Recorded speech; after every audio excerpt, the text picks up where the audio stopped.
naton sang job functions ang aton nga mga inmates na siling nakagina ni ma'am, may ara na assign sa kitchen department, housekeeping, so organized nakatama kag mas mahapos sa amon mag-supervise sang amon mga inmates. Alright. Sa kay SGO for Lupera, ma'am, ikaw ang wardress, no? Bali, equivalent ka sang warden man sa male dorm.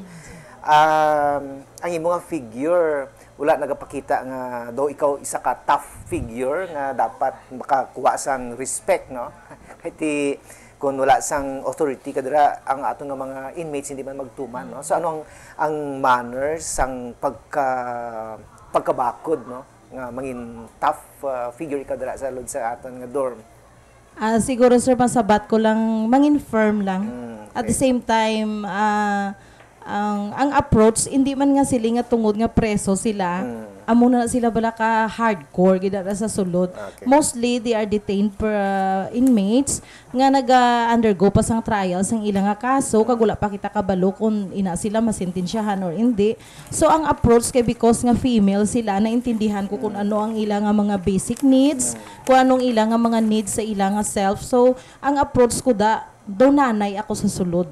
So, ang bala mo sir, ang muna blang tawag nga ang respeto, wala mo na iya ginabakal. Okay. Ginahatag na sa imo kay tungod nga nagaparespeto ikaw. Okay. So, ang ako nanda iya, sunod lang sa rules and regulation, pamati lang. Tapos kay ari ka mo diri sa sulod, kung whatever ang rules sang BGMP kag ang regulasyon, kung wala ka mo ga-violate, tratahon ka mo nga tawo. Kag tapos dira ya sir ang program kag ang approach sang bureau, humanitarian gidaya Consideration. Okay. tapos kami we are trained nga ara dira mag-custody, so ginabawal kung nanadaya ang nagapamuyayaw ang gasinggitan ikaw nga do wala ka mo bala sa lugar kay siling ko hindi tungod nga inmates kamo kinahanglan mag-ugali kamo nga inmates, it changed ta ina. So dira sa therapeutic community dako ang changes even sang ilang nga pamatasan. Okay. Now, ang aton nga masud nga gusto mahibaluan kung may mga inmates kita dira nga nagadala or pregnant, subong? Sa subong sir, may ara ako dira isa ka inmates nga nagabusong bali 8 months na siya. Kay pagsulod yan na 6 months on the way na siya. Okay. Kung magbata siya, So kami gid sir, kami gadala sa ospital, kami gabantay. Doon nanay, gani sir kita nan, then ako man to ga-facilitate, then kami man to. Then pag abot sang bata, ginapastay lang na namon kay hindi na siya pwede balaan nga stay sa nga dugay da sa jail kay because nga dali bala malatnan kay ang bata ya sensitive gina sir. So ang ginahimo namon kung wala sang may makuha nga family, ga coordinate kami sa DSWD. okay. Ano na siya, temporaryo lang? Temporary lang sir. So paano ang contact banding sang nanay kag sang bata kay layo na siya? Layo na siya. So after sina nga kung kuwaon na sang family, may ara kami da sir nga dalaw no, bali visitation rights ng family. Ang Saturday kag Sunday family na siya. Okay. So bali pwede na da ang kabataan dalo. Now, ang aton masunod nga may buluan kung may mga attempts man ang aton nga mga inmates nga magpalagyo, no? Nga kung paano niya once sabi nga ma-foil or ano ganyan, mabahalaan ninyo kag matapna ang iya plano sa pagpalagyo, ano mga approaches ninyo nga hindi nila dapat na imuliwat? Ang the best siguro sir nga sample amo na ang TC naton. Kay nga wala na sila gapaminsar nga malagyo kay because nga may ang ila nga hope nagataas sa ilang nga self nga kaya namon ni gali ini pagtilaw lang tanan kag kinanglan nga ari kami di kay mostly ang ilang nga feedback, ma'am diri ko lang nakilala ang Ginoo, ma'am diri ko lang nakilala ang akon nga self, ma'am diri ko lang na kung ano ka importante gali nga kinanglan ko mabuhi kay tungod nga ang kabataan ko asa pa sa akon nga makagwa ako diri ako nangin mabakod sa sulod. So ang amo na nga mga sang mga preso nagadako man ang heart ta sir kay in a way dako ang nabulig ta sa ila. Okay. Antes ako magkadto sa kay Jail Officer 1 Oberio, ano nang ginatawag nila nga Bartolina? Amo daw ka man word na nga makasalanan niya sa kapre i-Bartolina. Ano na siya? Ang as of now sir nang wala na ginaga-exist sa amon nga jail sa bilong nga Bureau of Jail Management and Penology, ina nga mga punishment eradicate na totally na siya. Ang amon ng subong kung nakasala ang isa ka inmate, ginatagaan na siya sang cutting sang iya nga pribilehiyo. Balitagaan siya abi ang pinakadako na gidaki sa inahatag ko sila 2 weeks nga wala dalaw. Wala sila, hindi sila pwede kagwa sila selda. Tapos wala sang call time. Ang tawag na sa nga call time, pwede sila katawag sa ila family. Tapos basta tanan nga mga privileges nga gina-allow namon sa ila, hindi nila ma-enjoy kung mahatagan sila sa sang punishment.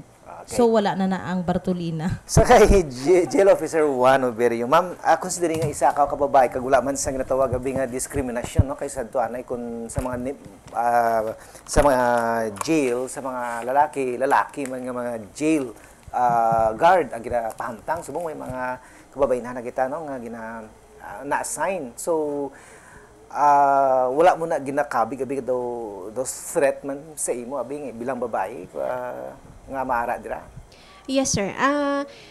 Sa subong, because ang BJMP is mandated by the law not only to safekeeping or for safekeeping of inmates, but also for development, then ang females, kinahanglan gid sang bureau. So, for example, sa aton nga implementation sang TC, mostly nga naga-implement is females. Even ang jail, puro male ang aton nga inmates. Okay. Yes, sir. So, hindi man tanan, as a whole, ang trabaho sang jail officers, kung magambal ka nga jail officer, pang lalaki lang siya. Okay. Yes, sir. That's why needed ang babae. Alright. So at least, no, naibola natin nga hindi lang nag-assure nga kung lalaki ang mga priso, lalaki mga magabantay nga mga guards. No? So at least may kay daw katulad mangyapon sa isa kabalay nga ang babae, ang nanay, among ilaw ng tahanan. Alright. Yes, sir. Daw guide sa gyapon daw inspirasyon, no. Pero at least hindi man natin makuha ang mga balatyagon, no. Ang ara sa likod nga may mga lain nga tuyo kisa, no, sa aton nga mga jail officers nga labi na kung babae nga base sa isa ka portion ra nga sa mga naliguin nga mga lugar nga parte sang jail kag mapahamak ang atong mga jail officers nga mga babae. Through TC, sir, ang ina nga mga paminsaron sang aton nga inmates, maliwat.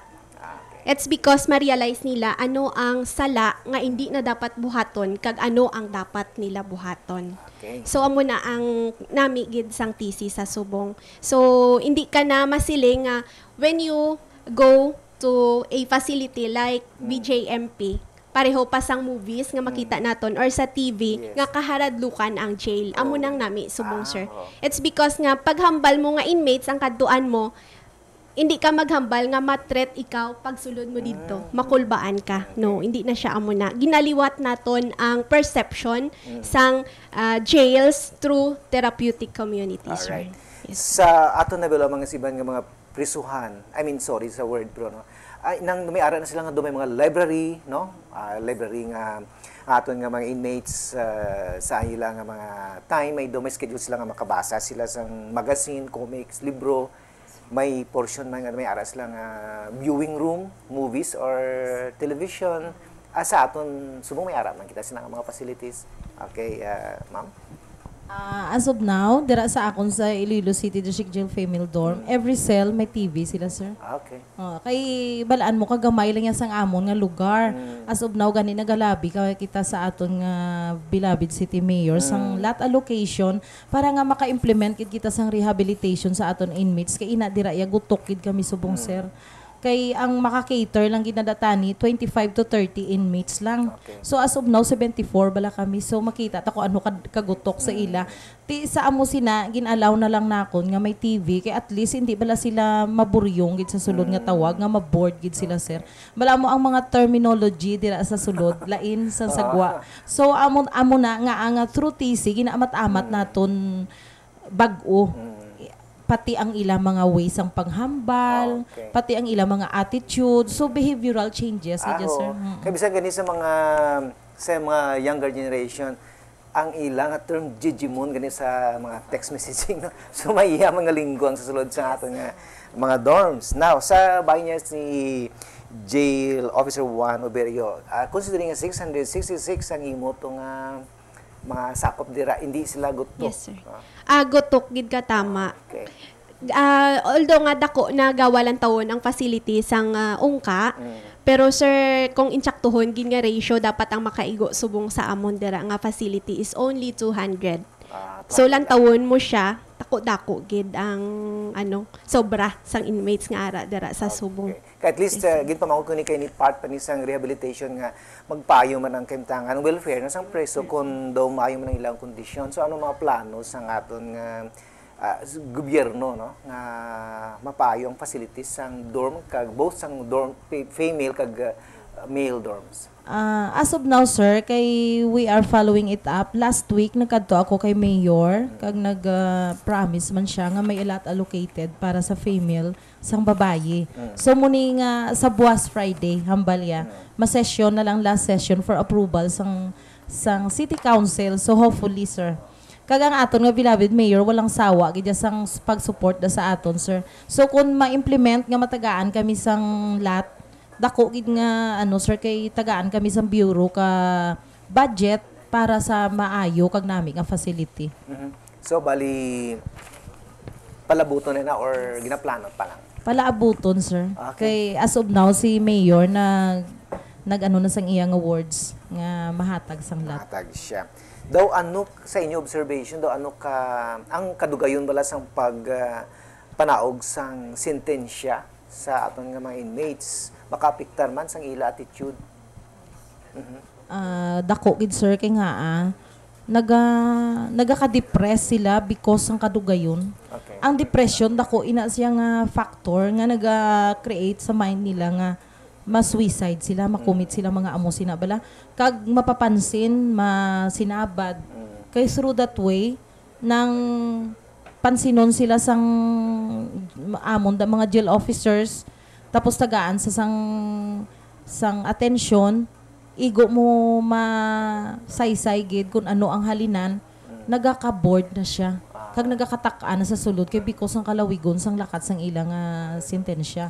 So because ang TC naga-change ang ilang behavioral attitude kay may ginaobra na sila bala, sir, may ginapagkaabalahan na sila kumbaga everyday. Okay. So that's why nga it is really a very big help kag effective gid ang TC sa aton nga program. Alright.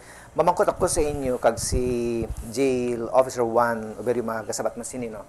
Una ko lanay si SGO4 Lopera. Ang party bala man sa livelihood ano ini siya ang pagpatigayon everyday. I mean ma-presenta rabi siya sang ang concerned agency no. So ano ang mana na sang pag-obra niya may specified area gid na siya dira nga daw lubrahan. Okay. Kun anhon tagid, sir, ang structure kag kun ang ideal gid tani may ara gid kita sang rehabilitation nga room o kun may isa gid ka facility nga for rehabilitation nang gid. Galing kay as of now dira sa City Jail nang kagutok gid. So ang gina-designate ko lang kay because sa subong ang ila ginapagkaabalahan da ang crochet. Naga-crochet sila sang mga wallets, bags, dresses, and anything nga ipa-crochet. Kag ang order lang dira mga family lang bala tapos sa mga NGOs nga dira amo na ang naga-facilitate. So bali dira na lang na sila sa ilang cell nagahimo sang crochet nila. Kung magluto man mga paro sa mga yemas, mga peanut butter kay ginaalaw ko man sila polvoron dira sa amon nga kitchen. Tapos gina-supervise ko gina kay everyday hands-on ako da, sir, dira gid ako. Ang income nila ma'am Ila na sa sir, oo. Bali gina-assess lang na sila namon kung how to do it cleanliness kag ang sanitation tapos kung paano nila himuon nga manginami pagid. So bali coordination ng in between. So sa dira makita tabalangan mawili sila.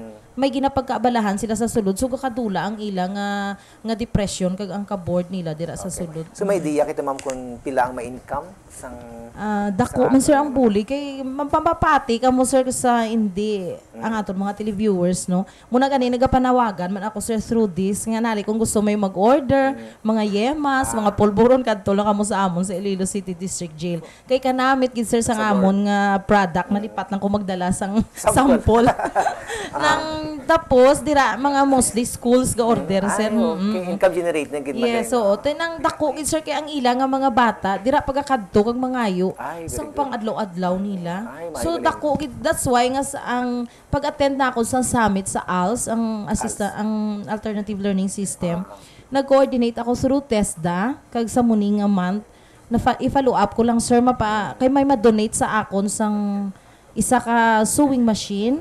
So nag-coordinate ako sa TESDA kung pwede makatudlo sila sang dressmaking. Para nga at least makaano kami nga manghimo kami mga punda, kung sino ma-order sa mga bedsheets, mga curtains na. So ang akon sila nga i-follow up ng question, how do you assess no sang ila income generating project no sa atong nga mga Balaan mo female? sir, ang amon da nga IWD, amo na siyang akon nga ginapatutok dira para nga equally maka-divide. Di kung sino ang nagakapital kay sila man na bala mo may mga ga-sponsor sir. So basta hindi lang matandog ang kapital, ang tanan nga gain, gina-divide na nila into kung sino hululay ang man. nag-ubra sina. Ay, okay, maayo ano. Oo, So sa imo pagtanaw sila anong ilang nga mga reaction sa sina nga mga development? Sa amo sina sir, nalipay gid sila nga dako gid ang mabuli nga sa everyday kuno makahatag sila masintag isa lang kagantang nga mapakaon nila sa ilang mga kabataan sa gwa. Okay. No, sa kay Jail Officer Oberio, gusto rin nga may maayo to yung report sa livelihood activities na sa aton nga mga female inmates sa bayan niya sa mga male inmates naton. May ara man kami dira, sir. Damo dira projects ang aton nga inmates. Seasonal, may ara kita nga lantern making. Last Christmas, nag-order sa aton damo. Amigo, may Toyota. Ang gin-display dira sa aton nga street sa city from ICDJMD. Okay. Tapos, may ara man kita dira origami making, plastic craft making, may lamination man sila. Damo ang amon dira sa bunga projects. So bali sino ang naga-in-charge na sa inyo sa bayan sa male dorm? In charge sa male dorm. Nga nagapatigayon naga-supervise na sa mga income generating projects. As IWD officer, sa ako na siya na fall, ako na siya nga obra. Pero ang inmates naton mismo, sila naga-obra, sila man nagakapot sa ilaya nga kwarta. Okay, so paano ninyo ma-introduce, sometimes introduce ka mo nga amo ning aton nga in demand no nga balaklon. So bali nagapresenta lang sila sa ila mismo kagalingon nga mahilig sila sa paghimo sina nga bagay or kamo nagapili, nag-assign? Kung sino lang ang willing, hindi naman sila sir mapilit. Okay. Yes sir. Okay. Now, subong naman ang aton naman nga tagansang focus ang party sa health no, sa aton nga mga preso. I learned no sa sinilang ang aton nga provincial jail gina off limits na ang panigarilyo or no smoking allowed na sa premises ng sa provincial jail tungod sang halit nga matugas sang aso no sa aton nga ikayong lawas. Sa aton ya sa city, ma'am, do we also impose no smoking sa area? I am proud to see sir nga this end of the month sa 30 na ginatagan ko sila hanggang 30 na lang nga mag-usar sila sang sigarilyo magamit.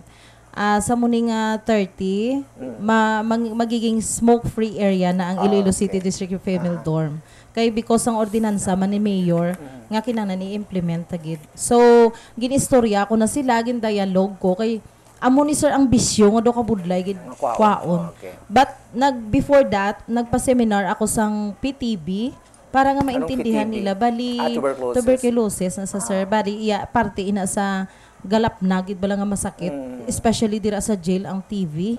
So before that nagpakadak ako seminar para maintindihan nila kung ano ang cause sang sigarilyo sa lawas, kung paano mangin cause ang cancer sa ulihi. So at least ang awareness nila ara na gin-follow up ko na lang. So willing sila tanan so kung gani ka matahamat na sila. So sa 30 nga ni wala na da sang may naga-smoke masin sa personnel ko. Sa beginning April 30 wala na sang smoke. Wala na sang smoke So dira bali sa all throughout Iloilo na starting Yes. May 1 Yes sir, all throughout na. Now sa 74 ka mga inmates tanan sila ka panigarilyo. Hindi man sir, mga half lang. Awan half. So ano ang ilang reaction sang gin-brief mo sila nga daw matamat na naton dulaw ng smoking? May violent reaction pero hanggang amo mala na maluoy ka man. Pero ginpaintindi ko lang sila. I am proud to say sir nga kung ano da ang ginapa-implement ko wala man sila sang mga kung ano nga reklamo. Basta Kay sa kayuhan, nakita man nila nga para gid sa ila tanan kaayuhan. Kay sunod sa ako man na ibaluhan ganino ang like for example, bisan nagahambal kita subong no kung may tuberculosis ka, hundreds of thousands gali sila nagalinupad. Much more kung mag-sneeze, no? Mag-sneeze ka, magubo, nagalupad gali ng virus kag maglaton man sa inyo, no? Especially kung aircon ang room, 3 hours na sa Sir Antis maghalin. So bali mas spread gina siya ya. Oo. Unless nga basko ang resistance sa isa ka tawo. So at least may man patuman man naton ang welfare para sa kayuhan sa aton nga mga priso kag we look forward nga ma-implementa ginang no smoking dira sa 100% sir, I am sure of that. Okay, very good. Sa ato naman sa kay Jail Officer Juan Oberio. Dito subong sa amon sa ungka, since puro lalaki, kag kalabanan sa ila naga-smoke, ginaamat-amat lang naton, sir. Okay. Nagabutang kita subong smoking area hasta nga amat-amato naton na nga madula. Okay. Now, antes ko kita magkuha sang aton mga final messages, na at least no, do bastante gid nga nakuha naton ang mga ginahimo sa aton nga mga BJMP, no? Ang aton nga mga inmates wala ginatratar nga daw ay may sala daw ginapakunubo kun ito sinabuligan sila nga makabalik sa ila normal nga pagpangabuhi para at least ma-reintegrate naman balik sa stream, no? Mainstream sa society. Ano ma'am ang siguro ang assessment unahon gabi si Ma'am Lopera, ano ang inyo assessment, no, sang rate sang inyo kadalagaan sa TCMP?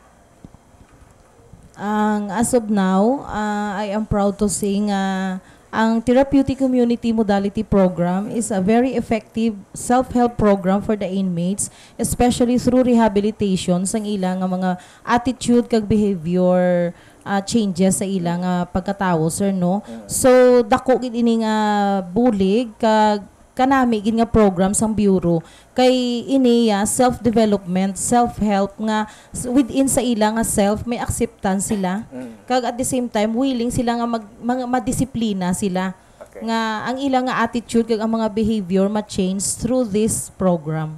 Okay. Sa aton man kay Jail Officer Juan Oberio, ano man mga atong assessment sa male dorm, no? Sang success, ang rate sang success nga aton nga TCMP sa male dorm. As of now, sir, we are looking forward nga ma-implement na ang TC kaysa nahambal ko na kagina. Wala pa siya sa male dorm, pero ang regional office namon sa BJMP is working for it. So, hoping within this year, ma-implement man ang TC. Yes, sir. Okay. Now, sa sining bahin aton lang kuha ng mga final messages kag nalipay kita, no? Ginasulikin natin at least madamo kita sing may nahibaluan, no, nga mga bagay-bagay nga well, kung wala si Ayla, wala natin may baluan nga among subong nagaluntad kung paano natin mapayo ang sitwasyon sa aton nga mga inmates. Bilang closing message, pero hindi nagkakasiran nga last na nila nga pagkatod sa aton makabalik pa sila kay damo pa ni sila nga i-report, no, sa makayuhan nga patigayon sa aton nga gobyerno sa dalom sang pagdumala ni Presidente Benigno S. Aquino III kag through the trusted kag na ginapatigayon nga mga ahensya ang BJMP kay sila ya ang ahensya nga tagpatigayon, no, sa pag-rehabilitate sa aton nga mga inmates. Okay. Now bilang final message sa kuha naton sa kay let's start off with Jail Officer Juan Layai Oberio. Ma'am? Yes, sir. Thank you very much sa ini nga program. Tungod na-inform namon ang public nga ang Bureau of Jail Management and Penology sa Subong ginatinguhaan gid nga carry out namon ang amon mission sa pag-develop sang amon nga inmates kag ginaamat-amat namon sa pagliwat ang perception sang ginatawag nga jail sa aton nga publiko. Thank you very much, sir. All right. Kag sa kay SJO 4 IMS Lopera, ma'am. Sa liwat, Sir Tuti, thank you very much. Kag sa tanan nga publiko man, no, nga ginhatagan kita sang time diri kag part man namon sa ila kung ano bala ang programa sang bureau namon nga maka-change kag maka-rehabilitate sang aton preso sa sulod. So, I hope nga ang tanan may mga na bala sir nga knowledge nga ang jail hindi tungod nga jail ka amo gin ina akalain. So gina-change sa na ina nga mga perceptions ang tawo. So I hope nga ang tanan nga mga kung sino da nga NGOs nagapanawagan tani kami nga kung whatever help nga ma-extend nyo sa amon sa jail kay daw bala mo ang jail sir do amo niya ang hulong doon bala sir, do permi lang ginakalipatan sang aton nga sosyudad. Kay tiari diriya ang mga hardened criminals nga ginatawag nila. Pero ini sila tanan tawo man. So tagaan naton sila sang chance nga sa ulihi kung makagwa sila sa aton diri sa gwa, mangin better citizen man sila kag mangin productive nga mag-reintegrate sila sa aton sa gwa sa uli sa society. Alright. So, salamat gid sa aton nga mga bisita sanday Senior Jail Officer 4, Amy S. Lopera, ang wardress sang Iloilo City District Jail Female Dormitory nga naamtan diri sa may General Luna Street, Iloilo City. At sa kay Jail Officer 1, Leia E. Oberio, Inmates Welfare and Development Officer sang Iloilo City District Jail Male Dorm. Kag sa ila na pabutyag natagan kita sang update no sa mga maayong mga hilikoton ka mga programa sa aton nga gobyerno sa pag-rehabilitate sa aton nga mga kauturan nga mga inmates. Kag ginalawman naton nga mamangin maayo ang pag-implementar sang therapeutic community modality program kay dako sini ang mabulig sa pag-rehabilitate sa aton mga inmates agud sila masanagan kag sila mismo makabulig sang ila kaugalingon. Alright, ini nanging kabugusan sang hangpanay portion sang Citizen Views and Features kag in behalf sang regular host Mrs. Elsa S. Subong, ako ang inyong lagad, Toti Bilibert sang Philippine Information Agency. Nagapasalamat. I salute you across the land. Ang pagbaylunganay sang impormasyon pang kausuwagan kabuhi sang komunidad. Ang komunidad nga nakahibalo kag may ihibalo amo ang kusog kag kalag sang isa ka pungsod.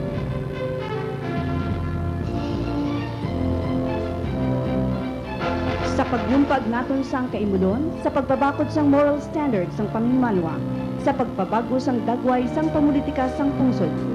Ang komunikasyon kag impormasyon amo ang nagaserbe nga tulay. Ini ang sadsaran sang Community Communications Network.